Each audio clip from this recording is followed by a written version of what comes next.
Hello, listening people. Hello. Hello, Bartek. How are you? I'm good, Ryan. How are you? I'm feeling good.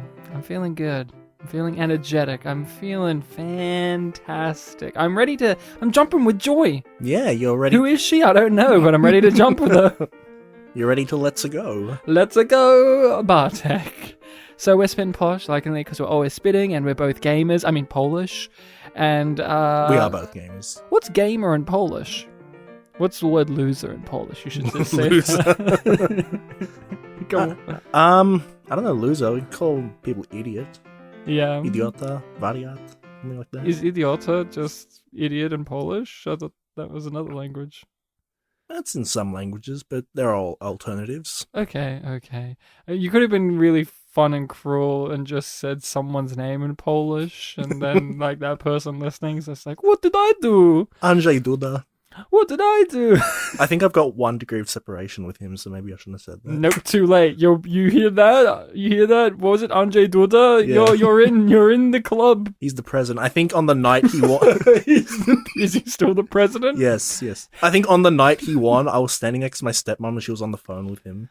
Wow. Hear that? Bartek is royalty in Poland. He is 1 phone call away from the leader of Poland. So if you mess with us by saying we're not the number 1 Polish podcast, you're going to get that phone call and you're going to get sorted, because I don't think the other Polish podcasts out there have a direct line to the president of Poland.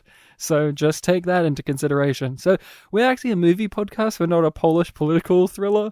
We talk about movies. I don't know if the Polish president has been a character in any Polish film recently. I don't know if there's like Polish political commentary films out there that are reflecting what's going on there, and there's like a caricature version of him like we see with our political leaders in media. Yeah. Don't know if Poland has that with, what was it, Andrzej Duda. Duda. Andrzej Duda, he's full of Duda. I mean, he's the president who was sitting during like Trump reign and COVID, so maybe in the future there'll be something. Has he done good? I think for Remember, he's listening, by the way. I think Poland likes him. Okay, hear that? I think in terms of the protests, he's not on the progressive side, but... Oh, okay. Yeah. So, we are actually talking about a movie that has come recommended. That's our format. The recommendation came from our listeners for this one. Actually, a fellow podcast group who, unfortunately, are not with us today. It's been hectic. This is a movie we've been meaning to do with them for a few years now, but... podcast life is very difficult to get time stuff synced up. We're all working or busy, and obviously now with the world falling apart, our friends over at Dem Fancy Dinosaurs podcast, they haven't even released an episode in a couple of months, I'm pretty sure, so it's been a tough time for everyone, but we would have loved to have had them on, but also we've waited so long to do Super Mario Brothers, the motion picture, the movie. That's what we're covering, from 1993. Yes, year we were born. So you have no excuse not to have seen it. And yet I do. You do have an excuse? Yes. Okay, that's Bartek's. Okay, Bartek, let's get into it. Spoilers alert for Super Mario Brothers, the movie, by the way, if you have not seen or played it. You're sorely missing out. You haven't pressed the play button? Yeah. So, Bartek, what is your relationship and history with this feature film? Is this the first video game adaptation? First live action one, yes. What was the other one? The Mario anime movie from the 80s. Oh, the anime, right, of course. Which I did see. Did you watch it in its original Japanese? Yes. Earlier this year, I think. How many tentacles did it have? How many people's dicks grew so large it destroyed a hospital? How many of those? None, but I think Bowser cross-dressed at one point. Well, that's in line with his character. Yes.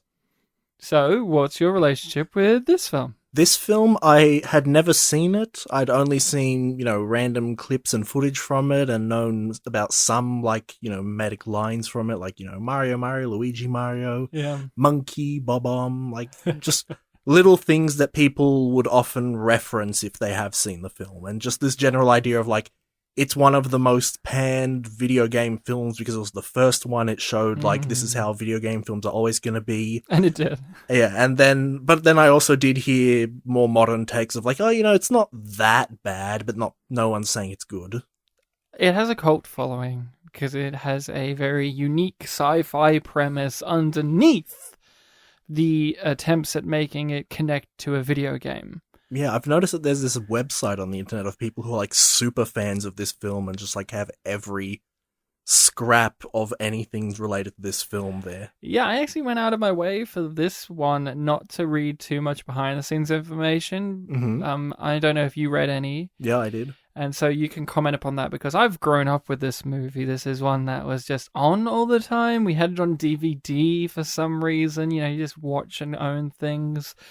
I've never been a huge fan of it. It was mindless entertainment. It was one that I wouldn't object to it being on, but it wasn't one that I was happy it was on. It was just like, okay, this is a thing that's on, and they're jumping, and everything looks terrible. I remember as a kid, I thought this movie looked just gross and terrible and so boring and to watch, to look at visually, and I still feel that today. I mean, there's some interesting aesthetic things, but just the actual physical look of the film, like the color palette. You know me, I'm not a big fan of these grays and browns, and that's this whole movie. These grays and browns.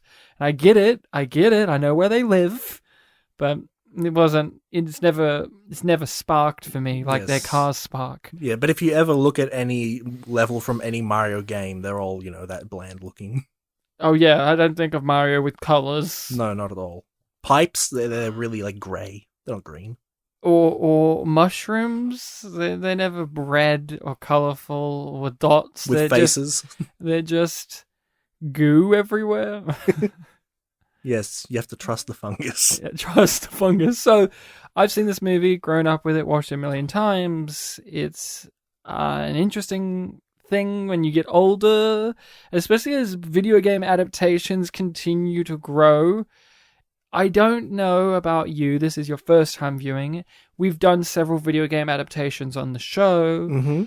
I don't know how many you've just watched in your own lifetime outside of doing it for the show, but as time marches on and more video games get adapted into feature films, I don't think this is the worst. And I think it actually stands out as being one of the better ones, not necessarily in terms of an adaptation of the game, but as a feature film.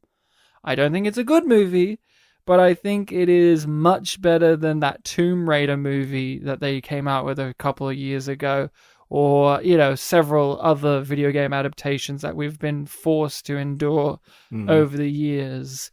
Because as its own feature film, I think it has a weird sci-fi twist that's more interesting, and as the genre keeps continuing to never succeed, the fact that this was the starting point, one of the starting points, is also fascinating because it kind of weirdly sets the bar, and weirdly enough, we thought the bar was set low, but it's been actually set pretty high because this has a lot of ingenuity, imagination, and good acting, or at least acting that is captivating. Well, I can't say that with other video game adaptation movies.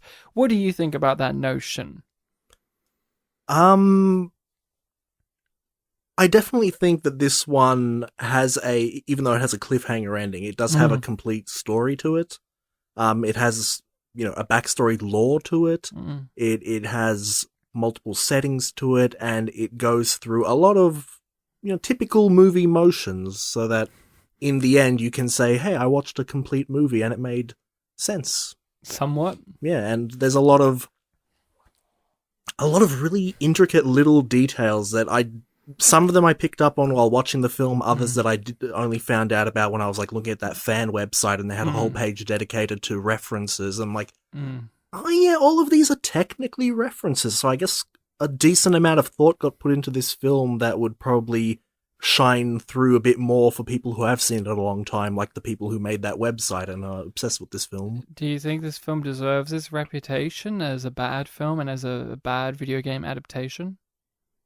Film adaptation of video game? I think...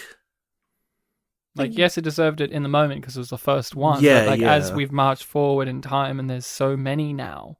I think it's relatively average. It does have a lot of weird things to it, but it also has some unique things to make it stand out.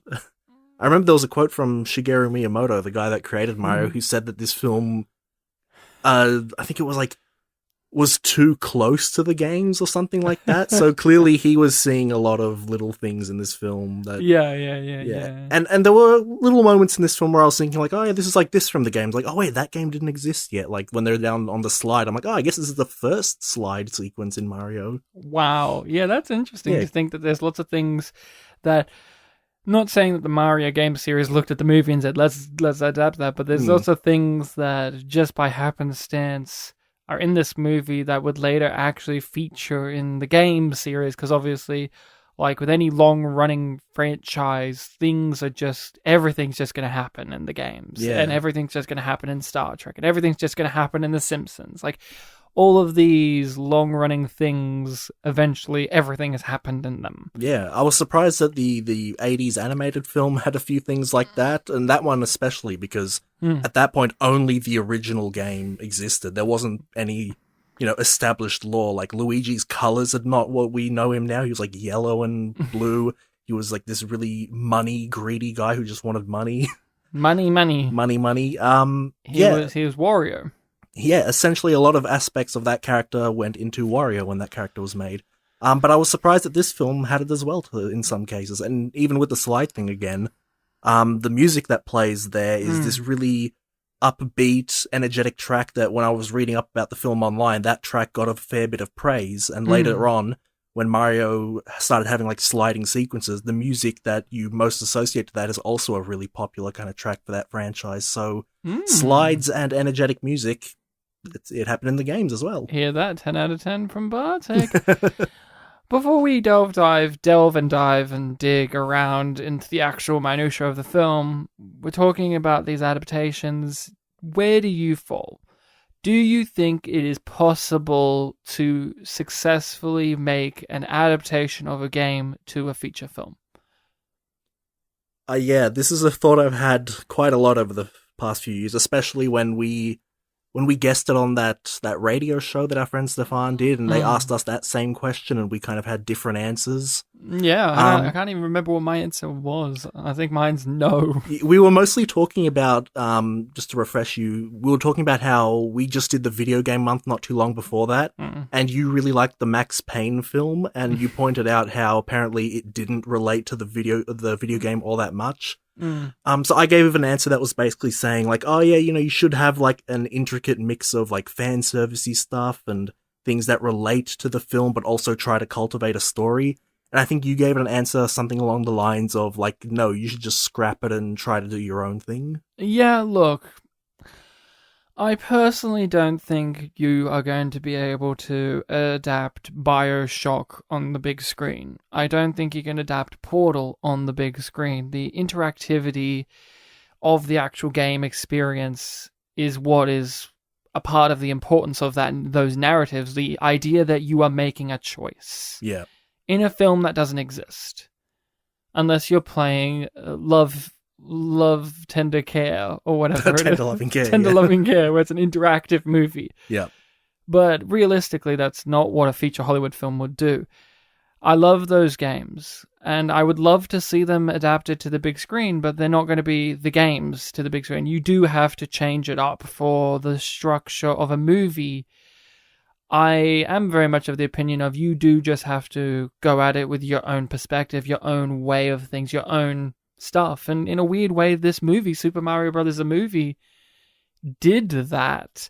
As incompetent as the two directors were, and as terrible as they were from my understanding, they did have a perspective that makes sense to me, which is, no, we want to make our movie. We want to make it dark, we want to make this sci-fi thingy-mabob. And of course, Mario fans are repulsed by this idea. Even though some of the greatest heralded moments in Mario is when it goes surprisingly weird and dark, but whatever. Yeah. The idea of that is off-putting, but I get it. I get it. Just make your movie. Yes, you're trying to adapt the game. You should try to cater to this, but I can't see the BioShock game being an actual Hollywood movie. That game, I can't see it. I can see a movie set in that world with those characters, but it wouldn't be what you've experienced in that game. It's not going to be the same thing. And this isn't going to be the same thing because here's even the bigger challenge with Super Mario Brothers. The Mario universe, especially back then, there are no stories. This isn't like a real thing. Yeah. Like video games they were just something to spend money on. Now games are far more of a storytelling mechanism and an art form with acts and structures. And with this, it's like Mario is the basic. Save the princess, jump on shit. How are you going to make that into a movie? Yeah. Somehow they did, and people hate it because it's not a great representation. Yoshi looks like this. They don't even wear their outfits, blah, blah, blah, all that. What makes it a bad movie to me is several other things. Characters, motivation, tone, pacing. You know, the humor. All that stuff is what makes it a bad movie. Not necessarily me sitting there frowning my face going, that's not what a Goomba looks like. Yes, I would have liked the Goombas to look like what they did in the game, but the movie made it make sense to me. Should they have been called Goombas? I don't think you necessarily needed to call them that, but the idea makes sense to me for what this movie was presenting to me. Yeah, and plus Goomba's a good word for, like, you know, your dummies. Your dummies, your mooks. Your mooks. Your stooges. You didn't really need, in this film, which is all about, like, the villains are descended from dinosaurs, you didn't need to have, like, walking chestnuts. Here's a question I got for you. What is your relationship with the Mario games? Mario games? The video ones. Yes, the video ones, right, not the board games. Or the sex games. I've played a decent amount of Mario games. I wasn't into them from a really young age. I'd reckon maybe in, like, the late 2000s I started playing them. The only Nintendo consoles I really had growing up were the Game Boy ones until I got a Wii, and then I got into emulation so I could play the older stuff. No GameCube. No GameCube, no, but I do have a controller for a GameCube. Why? It works with the Wii. Oh, okay. Yeah, and I really enjoy the 3D Marios especially, so they're a lot of the exploration ones where you have 64, Sunshine, Galaxy. I enjoy those ones because I'm a big fan of, like, collectathon type games, not so much the A to B course clear ones. I even played some Mario games, you know, just in the past few weeks. You were prepping for this discussion. Yes, maybe that influenced the listening people's choice. Yeah, they've always just been solid, fun games. I've heard some of them be described as, like, they are a prescription for fun, usually in the way that they want you to play them, but they're still fun nonetheless. I find that so interesting because I've never really played a Mario game all the way through. I've never owned a Nintendo console outside of the Game Boy Color, and I was into the Pokemon series on those, and of course Rugrats in Paris. That great game. What a great game. No one talks about how fun that game was. It actually was pretty fun. You should play it, and then we can review it next week. The Game Boy version? Yeah, the Game Boy Color. Okay. Not just a Game Boy. But, so the point is, I don't really have a strong connection with Mario, but the idea that you just floated, just to touch on it, of their prescription for fun is interesting because I understand that. I get it without even fully having played the game because of the colors, the energy, the kind of positive energy that emulates from itself, but also I don't because they're platforming games. And I find that platforming games for a lot of people are super frustrating and super technical. And that does not sound like prescription of fun. But I also say that as someone who grew up with Crash Bandicoot, which is cruel to you. At times it can be cruel, yeah. And I don't know if Mario is necessarily ever like that, but whenever I watch someone like Video Game Donkey play something like Super Mario Odyssey, my brain snaps in half with how fucking complicated all these platformy things are, and I say, well, if you're not into the platformy games, are Mario ones good to get into? Because they seem so hard to me. So from an outsider. Mario games have a pretty, especially in the past couple of decades, pretty good game design in that the mandatory stuff that you'll start out playing with, you know, like beginning of the game to final boss, usually has relatively easy difficulty. You can get into them. There's a lot of fun gimmicks that happen, gimmicks that, even without the negative stigma of that word, good gimmicks. And then usually after you beat the final boss, you'll have like the more difficult levels, like the ones where when you really want the challenge, you'll do the post-game stuff. Like I was telling you last week before we did the Kung Pao episode, I was doing... We defeated the boss of Steve Odekirk. I was doing the absolute last level of Super Mario 3D World, and it was like multiple hours of attempts. Like I think I said like 225 attempts just to beat that one level. And even the levels before that, like immediately before it, they weren't even that tough. So it's, depending on how much you want to get out of the game. If you just want to get to the credits, you'll have a relatively good time. The learning curve is good. Yeah. One of the things you talked about is gimmick stuff. Just briefly touch upon the games, just briefly. Mm-hmm. I can't remember which one it is. I want to say it's a Galaxy game. Yep. There's one where you have like a hub world and it's kind of somewhat lame, but as you go along, you're powering it up more, like it's getting power. Yes, and so it's like dark and you actually and the music to the hub world is like very soft, but the more you power it up, the louder and more orchestral and more cinematic it gets, and that's cool. Yeah, I think that's like one of those cool things. I'm like, see, that's the power of a video game. Yeah, I think that's Galaxy 1 for sure. While Super Mario Brothers, the movie, is like, no, the music's like that every scene where it's like up to 11. Yeah, they had this one like jaunty adventure track that played a lot throughout the movie. It sounded like one of those free to use YouTube tracks where it's like orchestral and piano, like. So, what did you think of this movie? First time viewing, you've heard about its meme culture, you are familiar with the games. I mean, I talked to you what you felt about the games, but do you have a connection to any of the lore of the Mario games? Do you have a fierce loyalty to how the characterization of Mario and Luigi Mario and Daisy and Bowser and Wario and all that is to be portrayed? No, with the Mario franchise, its idea of like lore and canon is just whatever they want to apply in this game. Like this is a franchise where if you ask how big is Bowser, it just depends on the entry. And if he's gigantic, but his cock is always huge. Yes. And if he's gigantic, it's a coin toss whether that is something that matters or not. Like in Sunshine for the final boss, he's randomly gigantic for no reason. Whereas in Galaxy 2, the fact that he's gigantic is a plot point. So it doesn't matter. It really doesn't matter. I know at some point, I don't know when, but at some point it feels only recent, that they gave Luigi this weird characterization that he's like this lovable, cowardly... Yeah, coward. But he's the good Mario brother. Like, he's like, I've heard many people be like, he's the better Mario brother. He's just such a great guy. Yeah, he's the underdog, so you really want to root for him. You want to see him suck up some ghosts. In a lot of games where that personality is front and center, the idea of him being in his brother's shadow is often like mentioned word for word, so it plays into that idea. So when you watch this film, how did it feel? Could you watch it as its own thing, or did this part of you that is an avid Mario player come in?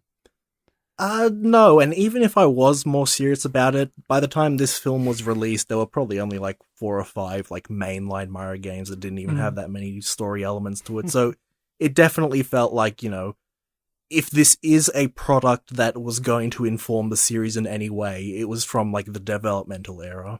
So you're saying that you didn't mind that King Koopa was Dennis Hopper with some cornrows on his head? Yeah, you know, a little bit of Donald Trump, a little bit of what we would later see as Dr. Evil. Pre-Trump presidency. They really nailed that down, huh? They predicted it. I guess they so. tried to warn us, and we didn't listen to those Mario Bros. Yeah, we said, see you later, alligator. So you didn't mind this film? I think I do sit on the idea that it is, you know, average and not as bad as I heard it was. It wasn't great, but like you said, the way you described it, of like, you know, I wouldn't complain if it's on. Yeah, and I still feel that. I was actually very keen on watching it and watching it with an energetic attitude. I was very much like, oh, I want to have a good time. I want to have a laugh. I want to see Bob Hoskins and John Leguizamo clearly suffering while playing these roles and drunk and depressed. I want to see Dennis Hopper collect a check. Like, I was so keen. And I remember all these crazy things. And the movie starts with a bunch of shit that I forgot. Like, I remember definitely the dinosaur stuff, but I forgot about, like, the orphanage, the nuns, and the egg. I forgot all about that. And so that hit me like a brick in the face. But as the movie went along, it all drained away, and I felt like I was just watching it out of obligation to finish it. Mm-hmm. It felt like it really worn out its welcome. Even though there was lots of things I liked throughout the movie, it wasn't like the things I found entertaining stopped. It's my tolerance for the movie stopped happening. It just ground, like it just stopped being fun. Yeah. And I found it annoying, a lot of yelling, a lot of loud, just noises, screaming and kicking and jumping and music, and it made me shut my brain off, and I just tolerated it, and I would have a chuckle here and there, like, ooh, monkey, that line comes in pretty late, and then, and, you know, other things like, hey, sir, your pizza's here, you know, that whole pizza thing was amusing to me, and, but I grew tired of the movie, and I think it also comes down to the direction, that, again, the visuals really did not engage my senses, my eyes, even though they tried to vary it up by having multiple different locations, like here we're on the desert side of things, and oh, Brooklyn, and now we're in his office, and this. They did try to keep it visually stimulating, but just the look of the movie is not visually stimulating, and what's going on, there's no actual characters. So I'm just done, and by the end, the other thing I got enjoyment out of was noticing what actors were in this movie. And then when I got a kick in the face when there was a post-credit stinger, it was a fucking Marvel movie. I forgot about that. And it's racist. It's incredibly racist. Where, like, the two guys that are the dumb henchmen guys who actually aren't bad guys, but good guys, are, like, dressed like pimps for some reason. And then you have these two Japanese men who are clearly not... They're not from Japan. They're Japanese, but they're Japanese American. You know, they're Americans. Yeah. And you can clearly see them acting the accent. Yeah, they're being Japanese you are businessmen. so, and it's you see it, and it's so fucking disgraceful. They're clearly meant to stand in for, like, oh, this is the people that own Mario and Nintendo in Japan. You know who they aren't? There's this one actor. I'm sure you remember him. He was in 16 Candles, but more importantly, UHF. You remember in UHF, the guy... They're Stupid! Yeah. That's not his voice. He's just some guy from Utah. Yeah. He's just some dude, but that's what he plays. And he has far more of a commitment and energy to it, where in a way it feels less disgraceful and offensive, even though some would argue it still is. Yeah, I found this Super Mario Brothers to be very, very disappointing. How did you feel when it first starts? Because the beginning is insane. Bob Hoskins sounds completely different to how he sounds for the rest of the movie when he's narrating. Oh, I thought we were talking about the animated sequence. No, that is the animated sequence when he's narrating, right? That was Dan Castellaneta. What fuck, really? It was in the credits. It was like narrator Dan Castellaneta. I fucking blanked. I thought, oh, this is Bob Hoskins, because it sounds like it's from a character's perspective, and he sounds like he's trying to talk like Bob Hoskins. Right. Because he had the dinosaurs talk. Yeah. But then it cut to, well, let me tell you about this. Fuck, why was he there? Who was he? What was that for? In the trivia, it said that the film originally didn't have that sequence, and test audiences like weren't getting the whole dinosaur backstory thing, so they added that in just to. I think the trivia literally said like spell it out for viewers. Oh, it felt spelled out. I don't know why they got the guy from The Simpsons to come in. Yeah, Homer. Why didn't they just get Bob Hoskins? Oh, that's right. He's like, I'm fucking done. You aren't getting me back. This is supposed to be 3 weeks, not 17. Yeah, I think it was meant to be 5. 5. You're not getting me here anymore. Dennis Hopper's not coming either. Yeah, I did know that the film begins with like a New York accented person talking about dinosaurs millions of years ago. Brooklyn, And 65 million years ago. I did know that it began with that, but I don't know if I'd ever seen that sequence, so it was funny. When you had the shitty animation and then the dinosaurs with their stupid voices. Yay! I wonder if they were Dan Castellaneta as well. It was an assault to the eyes and the ears. It was an assault on all senses. I could taste the cheapness of the movie from the very beginning. It was very cheap. But before that, when we had like the company logos, they played the Mario theme.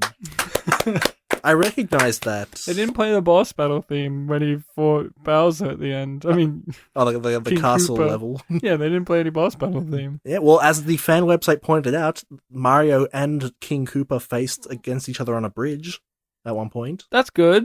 In the bob-omb Can I talk about something really disrespectful but also really funny? Sure. Did your skin crawl and your spine crunch in half when the first thing that happened when King Koopa came to the human world was the Twin Towers got fucking decimated? Because mine did. All of my body and my spirit left my body when that happened. I was like, yikes.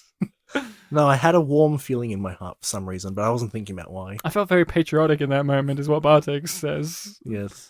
Yes. No, how fucking strange. I mean, it's not their fault, obviously. They didn't know. It didn't happen yet. It was iconic at the time. But it was so fucking a kick in the face when, like, the first thing that gets, like, affected is the Twin Towers. I'm like, yee. I think King Koopa should have looked at that and said, "See you later, alligators." He should have done it to the Trump Tower. That would have been great. I don't know where that is. Is that in New York? I know there's one in Chicago. I don't know about other cities. Countries. Levels. You should have said levels. I think there might be one in New York. Hey, is Mario from Brooklyn in the games? Yes. Oh, he is. I don't think Brooklyn's in the games, but canonically he is from Brooklyn. So where does he come from when you play the games? Like when you play a game and Mario, you start with, where is he? If he's not at home in Brooklyn.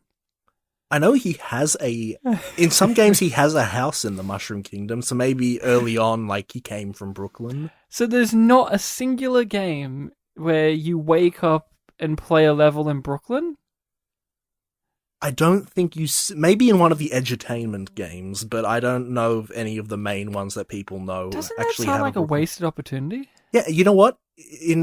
When Super Mario Odyssey came out, and it had the city level called New Donk City, which is part of the world that the Mushroom Kingdom is from, they retconned it so that the original Donkey Kong game, which is where Mario was first seen as Jumpman, took place in New Donk City. So maybe at some point the Donkey Kong arcade game was Brooklyn, but did they also state, did they retcon why he was called Jumpman? As you just called him, as Jumpman? In Donkey Kong, the character's name was Jumpman, but when they made Mario Brothers, I guess they just called him Mario. No, they needed to retcon that in Super Mario Odyssey. The fans have been angry about it ever since. Look, we've got to talk about it.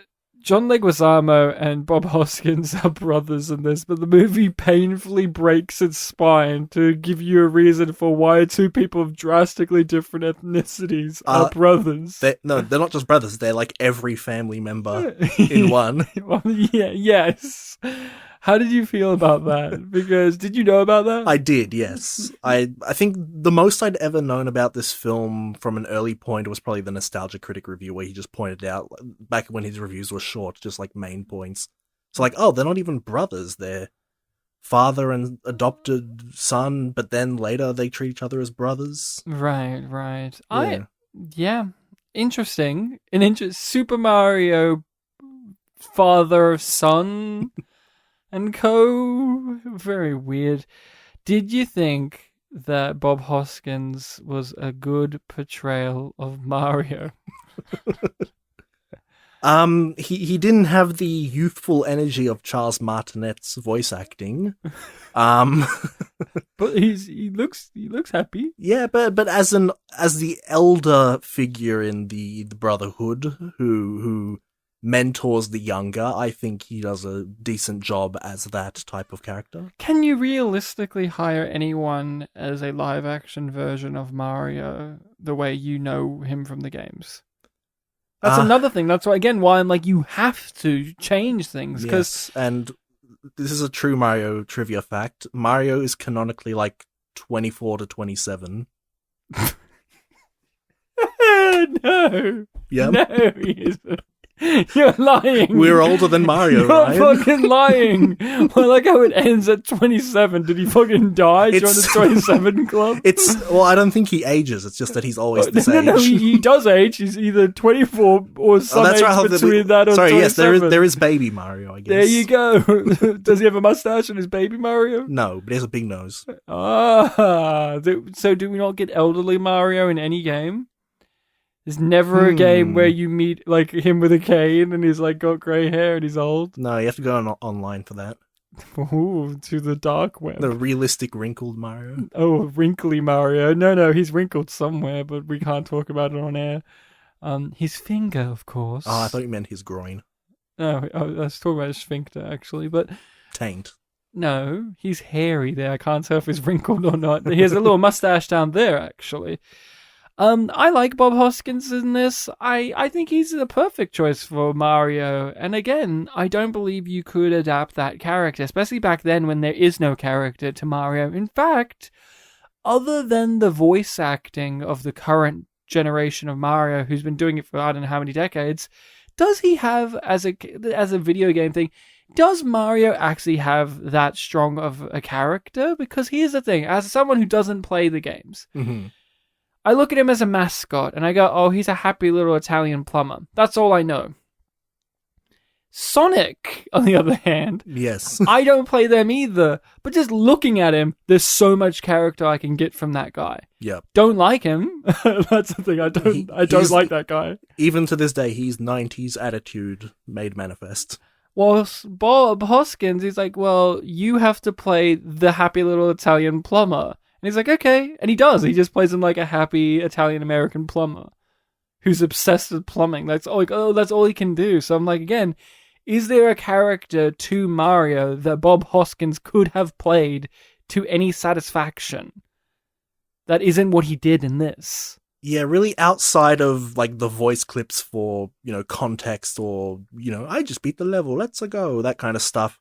Mario's mostly a silent protagonist type, so... And he doesn't have an actual character? He just wants lady? He's in love with lady, he wants lady. His characterization is basically limited to his body language and the few voice clips you do get. You're not really so much dialogue-based. But Luigi has a ton of character. Yes, Luigi sometimes is in the same boat as Mario, but then there are games where he just straight up has dialogue, so he definitely has a more stronger sense of characterization.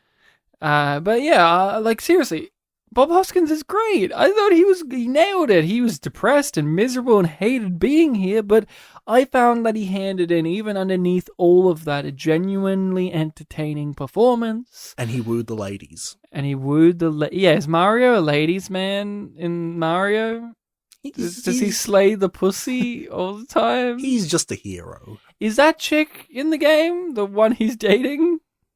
Oh, the Danielle or whatever her name is? Yeah, is she the mayor of New Dong City? I read somewhere online that Danielle's middle name is Pauline, so she would be the New Donk City mayor, the girl from Donkey Kong. There you go. Huh? I guess she was named before Mario then, Pauline. Isn't that weird that this movie, although it gets slammed, it is filled to the brim with Easter eggs and references and things that are in the games? Yeah, there was a little one that I noticed that, like, I actually rewound. I'm like, was that what I thought it was? Mm-hmm. It was, and this is related to a question that you randomly asked when we did Space Fury, where, just for context, everyone, the Russian character in that film looked a lot like Bob Hoskins as Mario from this film. So throughout that episode, we just kept calling him Bob Hoskins from Mario. And I made a joke in that film, like, when he died, they should have played the Mario death sound, which you found very funny. And you asked me if that sound effect is in this film. Is it? And the answer is sort of almost. Oh, okay. When they first get the boots that let them jump really high, they activate by having a couple of red lights blink. Oh, and the blinking sounds like and after the blinking, it settles on like this solid, like just stay on this. And the two notes that play are like the very beginning of the death sound. I'm like, oh, I don't know why they did it for the boots. Yeah, it was really interesting. They could have used the jump sound effect. Dung! Could you imagine if every sound effect in this was removed and played with the realistic version, like with the version for the game? Yeah, another thing I read that, and this wasn't a direct sound effect. Like every time Mario jumped, he would go, hoo! Woohoo! Yahoo! Yahoo! Yeah, he has distinct voice clips in most games for different types of jumps. They could have done that for this. Yeah. They needed the long jump in this. Well, those boots didn't let you jump very far or long. They just got to let you hover. Or quickly. Well, in his defense, in Mario's defense, older Mario games didn't necessarily have the quickest jumping. I guess. Bartek said through gritted teeth. I guess. Well, I mean, the older Marios had their own pace. Didn't necessarily feel too fast or too slow. No, just right. I read also that apparently, like, the weird hand thing that the two brothers do in this film, where they make the noise, was meant to evoke the taking the mushroom growing sound effect, but I didn't really hear it. I can't believe that the movie has the mushroom physically grow at the end when he gets shot with the devolved gun. He has a little, trust the fungus. Trust the fungus. I think that was one of the lines that I really enjoyed from this that I'd never heard before. Oh, we gotta talk about it. What are some of your favorite goofy, weird, nonsense pieces of shit, or something that took you by surprise that you may not have known about? Well, trust the fungus and the weird spread of this fungus all throughout the city. Like, it was a really helpful thing, and the fact that one of Mario's notable character arcs is learning to trust it. Yeah. Because our romantic lead, Luigi, is all for it. Played by John Leguizamo. Is all for it and realizes it's a helpful thing all throughout the film. It gave us the Bob-omb, which I did not know was so closely resembling the Bob-ombs from the franchise. Oh, you didn't know that? Okay. No, I didn't. I knew that Bob-ombs were in it somewhere, but I just figured there'd be an explosion. Do Bob-ombs in the game have the little Reebok shoes logo on the bottom of their feet like this one did? Do they have that? Is that inaccurate? I don't think they have brand loyalty, and they're winding keys behind them, not to the side, and they're sentient. But otherwise, it looked pretty. And they're bigger, but otherwise, it looked pretty accurate. Yeah. Do they make a pissy little explosion like that one did? You know what? As small as the one in this film is, I think it had a bigger explosion than an individual Bob-omb from the games. Yeah, that Nintendo, pick up your shit. I actually liked one of my favorite little video game touches was somebody, I can't remember who it was, Luigi had like the bullet, and they put it in their flare gun or whatever it was, and it looks like the bullet bills. The bullet bills. I thought that was a nice little touch. In Japan, they're called killer. Cool. Just killers. In Killer 7. So they have those, and I thought that was a nice little video game referencey touch. Mm-hmm. One that took me by surprise was a casting choice. Did you recognize the woman who played Lena? Lena? Is that the actress? Is that the character's name of Dennis Hopper's girl? I think only when I saw her name, I'm like, I know that name, and she looked familiar this whole time. And then when I looked it up online just to confirm, I'm like, oh, we saw you like 6 weeks ago. Which was in? Harry Potter and the Prisoner of Azkaban, because she is Aunt Petunia. She has also appeared in, do you remember the other show we've done on, a movie we've done on her? You'll love it. She was a villain. There was something, wasn't there? What was it? The Avengers. She played father to Jim Broadbent's mother. She did, that's right. Did she have like sunglasses or something? Yeah. She kind of looked like a little bit of a Nazi. Yeah, that's going back far. She's kind of like a female Paul Giamatti, where she just has kept turning up, and you're like, hey. Is that Jennifer Garner, though? Everyone's Paul Giamatti in my heart. Male, female, or other. One of the things that, she caught me off guard. I completely forgot about her character existing in this movie. So every time she kept coming in, I was like, oh, that's right, you're here too. Oh, you're going to stab Yoshi in the throat? Okay, cool. I'm sure the kids are crying with joy at that image. Yeah, that's what you did in Super Mario World. You know what's really funny? You know how, what was it, 2 years ago now, everyone was like weird and proud that they made photorealistic version of The Lion King? Oh, yes, they called it live action. Yes, that bullshit. Yep. Yet people are grossed out and weirded out at the photorealistic Yoshi in this movie. I thought he was cute. I thought he was cute too. Not as cute as the real Yoshi, of course. I mean, He's got a big green nose. Yes. You know, he's not even as cute as Big Yoshi, everyone's favorite Yoshi. That one. Big fat one. Type into your Google images Big Yoshi and you'll be happy. I think the Big Yoshi might be from Super Mario RPG, but don't quote me on that. Quote him on that. He's going to be held to rights. Aha, I tricked you. What do you think about John Leguizamo as Luigi Mario? Especially because, like you said, Luigi didn't really have this character that we know him to have now, back when this movie was made. Yeah, they were slowly working their way there, and Luigi's Mansion wasn't until, like, almost 10 years later. Yeah. Yeah, I mean, he's our romantic lead for the film, which that's what we really need in Super Mario Brothers, the movie. Why not? You say that like it's a bad thing, but why not? No, it's not a bad thing. It's just like, I wasn't expecting that. Okay. I mean, I knew... Do you want Bob Hoskins to be the romantic lead? Well, he's already got a girlfriend. Yeah, I know, but rework it. Would you want to see Bob Hoskins running around as Mario, demanding his girlfriend back? Would you want to see that? Takes him a long time to realize his girlfriend's even kidnapped. Yeah. It's very unlike the canonical Mario, who is 27 at most. It's the best trivia point about the franchise. I think one of my favorite trivia points about a video game is, you know those Fall Guy games? The Fall Guy game? Fallout? No, Fall Guys. It's like a free-to-play... Not even that. You're talking about the multiplayer thing. Yeah. I think their height is like they're ludicrously huge. Oh. They're like 7 feet tall or something creepy. And you're like, ew, no, I thought they were like 2 inches tall. There's a similar thing with Charizard, where Charizard is not as big as he always appears. He's like shorter than me. Yeah, John Leguizamo, I thought he was alright too. I mean, yeah, I get it. He's not an Italian. He's not got a mustache. Oh yeah, I didn't even think of that. He isn't a coward. Yes, he's a romantic lead. Yes, he's jumping around. I don't know. I thought he served the film. Yeah, he had a dynamic with Mario that you could feel it. And he is a charming presence. You know, I like John Leguizamo when he's been in a ton of shit. He can be annoying.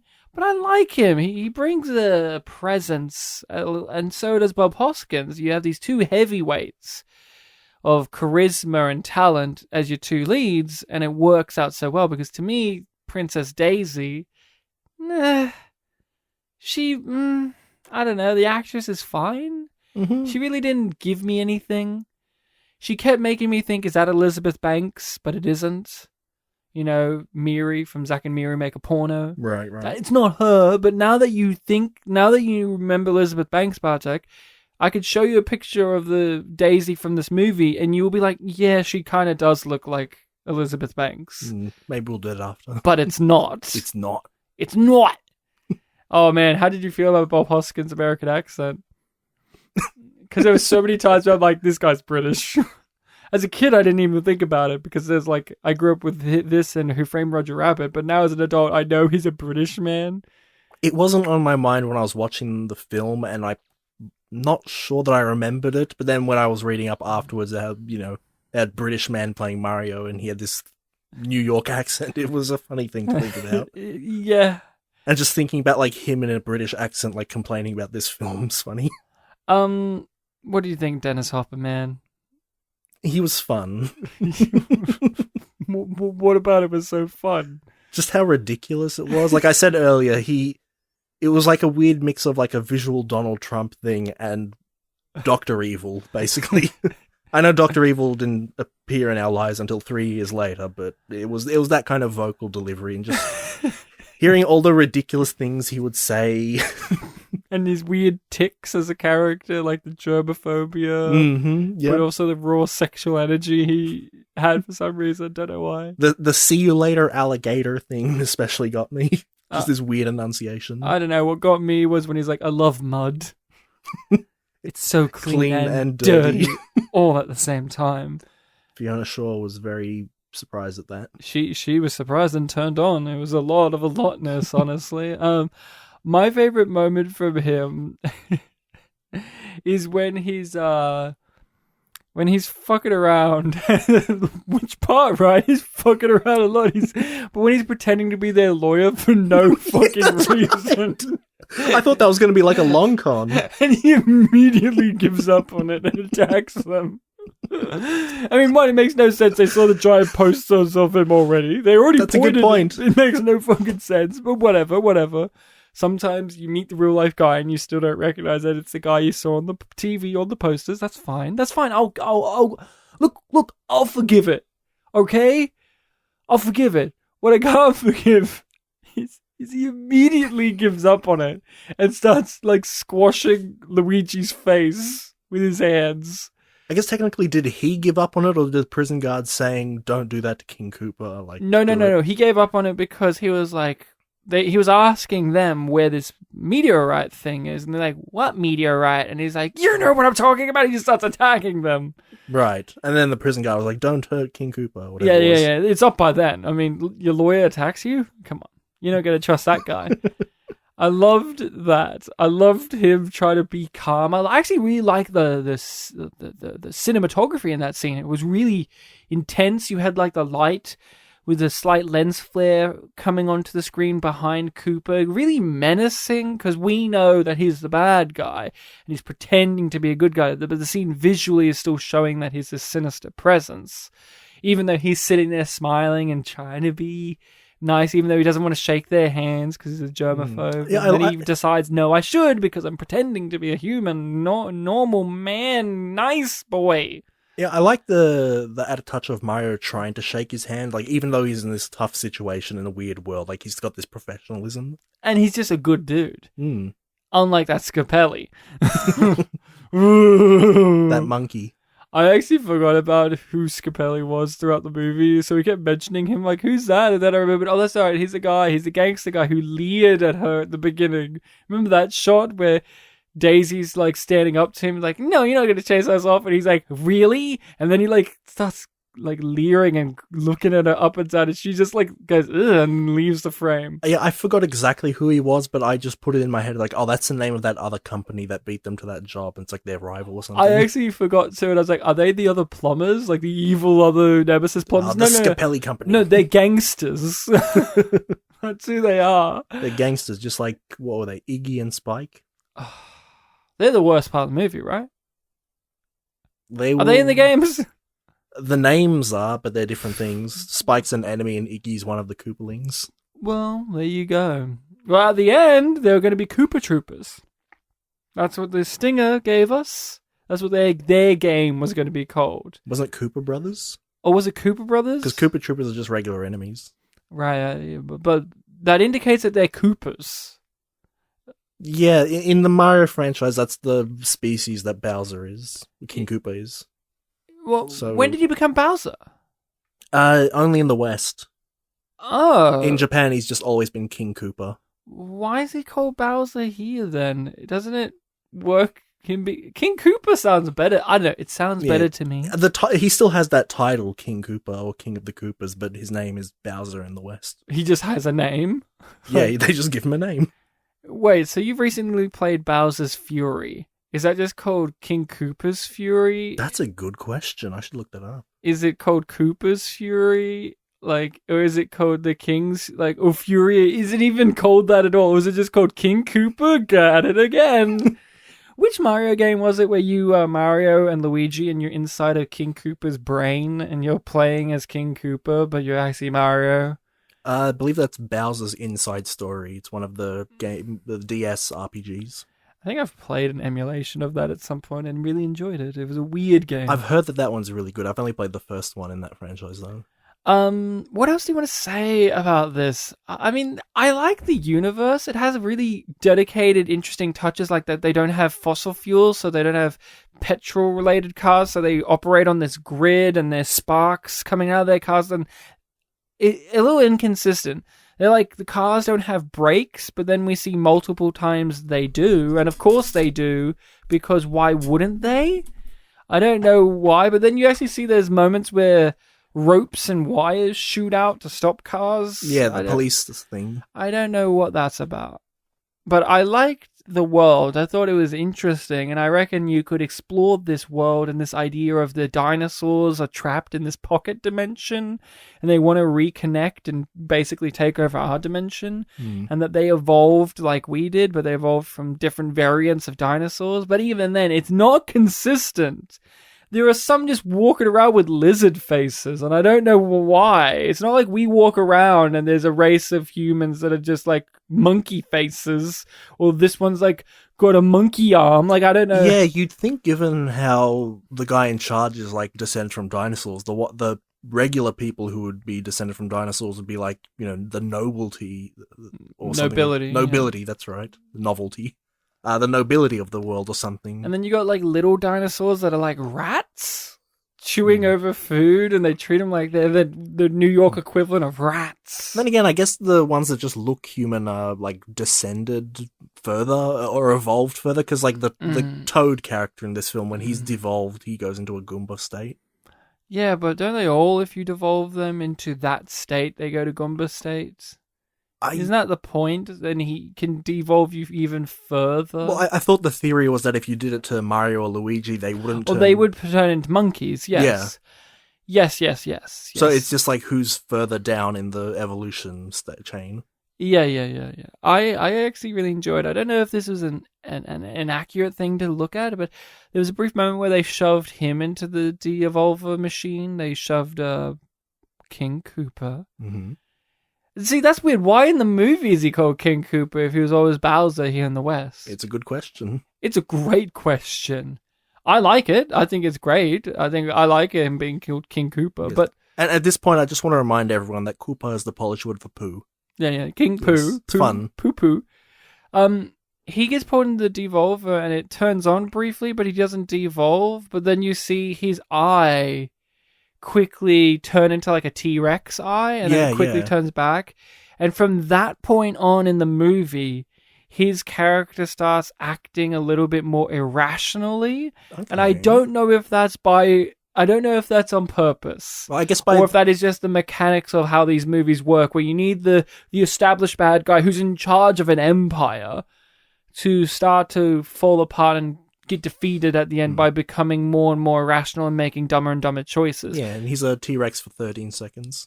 Oh, wasn't that great? And then he turned into like green paint that fell on the floor in slow motion. Mm-hmm. Were you disappointed that he never became what you know Bowser to be? I mean, I walked in expecting that. I did hear at some point that there is a giant T-Rex somewhere, but I didn't know if that was going to be him or like Yoshi or something. Well, you got it, and it was him, technically. Yeah, and it was very brief. From my understanding, in my vague recollections, they were going to have like a big fight with him on a bridge in Brooklyn as a big T-Rex, but they ran out of money. That's why immediately they take him back to the dinosaur dimension. It's almost like, we teased you, but now we're back in the dinosaur dimension. It was really kind of shocking to see him in a daylight scene for a few seconds. It really showed how weird his hair was. Just to turn Scapelli into a monkey and say, monkey, and then go back. Yeah, the famous monkey. Yeah. And to shake your heart with the Twin Towers. Oh, fucking died to death. I did, yeah. I think there was a big trivia point about how 2 years prior there was an original script for this film where a lot of the elements were like really more strongly resembling the Super Mario Brothers game, but that went down the toilet and they rewrote the film many, many, many times. Can a video game be adapted in a live action form too? Like, can a Mario game? Or does that just work better as an animated thing? Like, would a Pixar animated Mario movie be better than if we tried to cast an actual guy to be Mario in a movie? Is this something? Because, like, we've done it and it didn't work. Even though Bob Hoskins did a good job. Even though he was drunk for most of it. Maybe we just need to find the ultimate talent who could pull it off. Like, but yet again, I've said this to you before. I can't remember. Are they making a Mario movie? I can't remember. We've talked about this. Where You've told me a few times where, Charles Martinet is really fighting to be in it, and I think I read online that Illumination is trying to make it. That's it, Illumination, those bastards.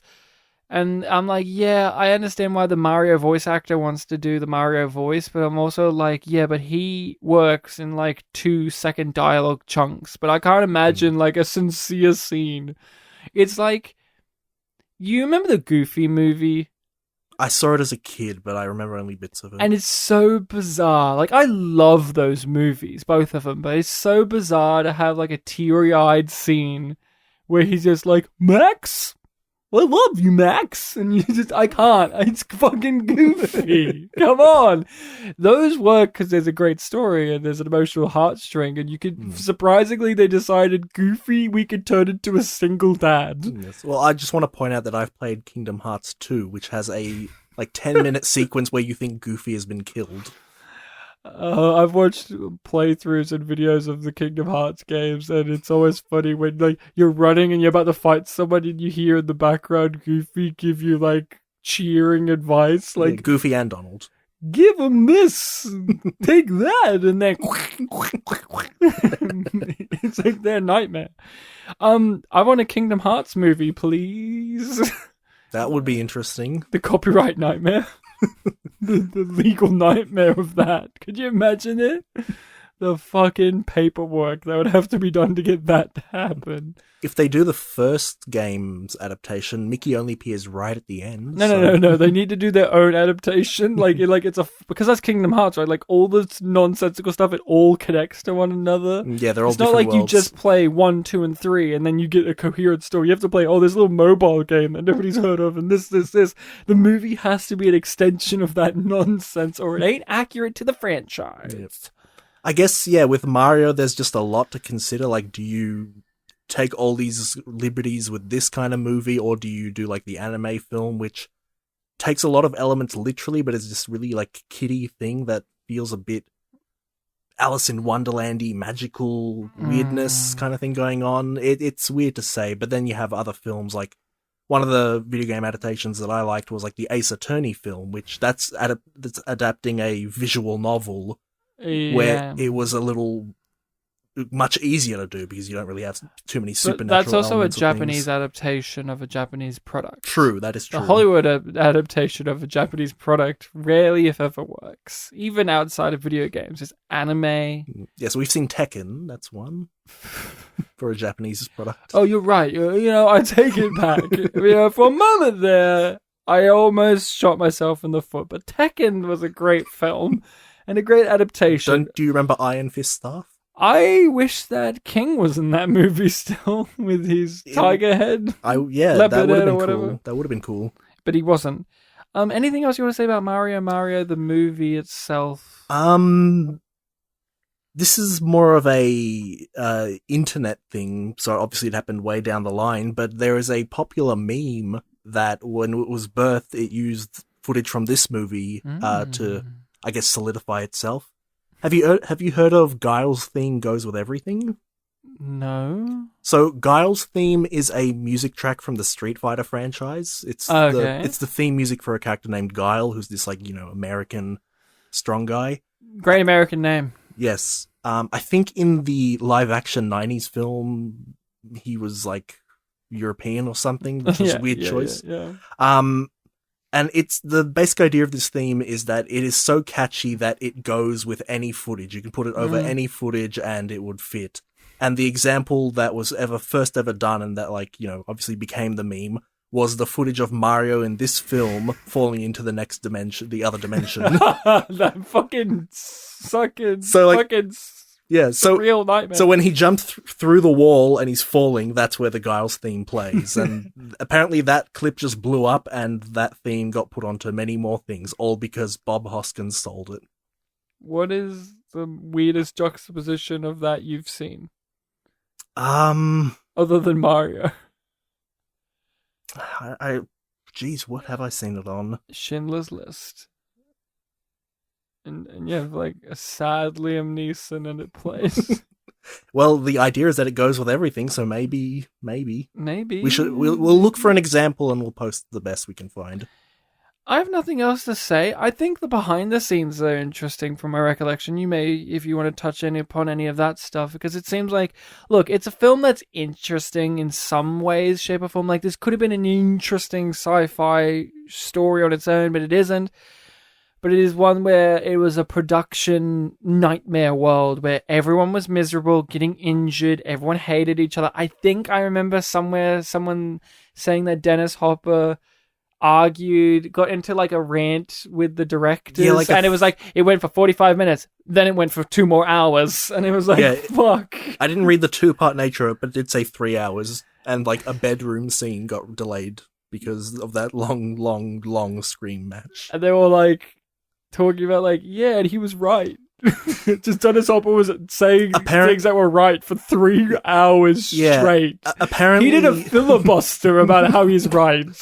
Yeah, apparently a lot of people just hated the husband and wife duo that directed this film, and apparently that husband and wife would have like creative differences, so rewrites would be happening like while they're filming or something along those lines, and they would have so many weird complaints to the point that a lot of cast and crew members would like get t-shirts with like quotes from them put on the set.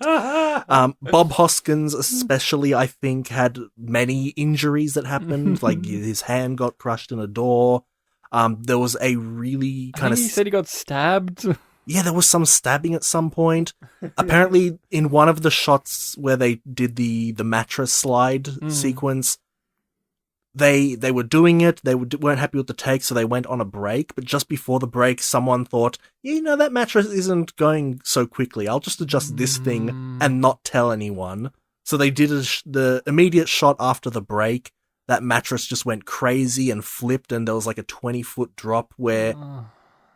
The wording on the IMDb trivia was that all of the girls smashed their heads, but they were okay. Bob Hoskins obviously had a stunt double there, but the girls were, just the girls. Why was he not there? I don't know. Apparently the girls didn't need stunt doubles. Yeah, but sensitive Bob Hoskins. But Bob Hoskins Well, he's the lead. You don't want him to die. Yes, and the girls... You can have him be stabbed and break his fingers and hand and drown and electrocuted, but you don't want him to get injured. Yeah, I think the hand thing was John Leguizamo's fault, so I imagine they were like cool with each other with that, though.